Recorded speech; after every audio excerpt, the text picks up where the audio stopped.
Hi, in today's tutorial, I'm going to show you how to update my SQL on Bluehost. So the first thing this we'd like to do, of course, is just go and open whatever browser you're going to use to follow this tutorial steps with. Here in my case, I'm actually using Brave. But of course, in your case, you can use any other browser could be possibly working for you. Once you open that browser, make sure to go into this URL section and simply type bluehost.com and hit the enter button, which will actually take you into this page, which is going to be your home screen or your main screen on the Bluehost website. Of course, if you want to log in into your account and if you already have it, simply click as login button at the top right corner.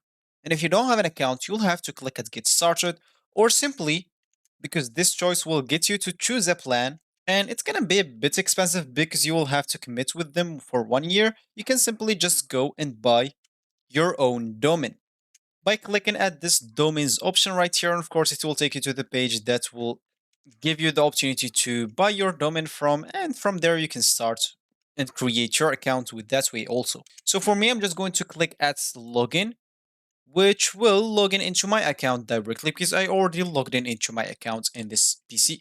And that is going to be my screen once I logged in into my account. So as we said in the beginning of this tutorials, we would like to update my SQL. And the first thing we would like to do is just click on this advanced on the left panel right here, which will open the C panel for us.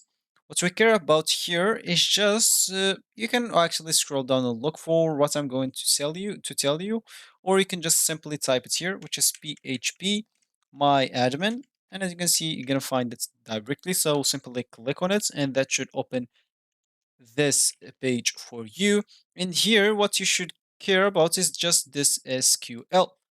As you can see, if you click on it, this page is gonna actually appear for you. And here you can run your SQL. Of course, you can update it with whatever you want.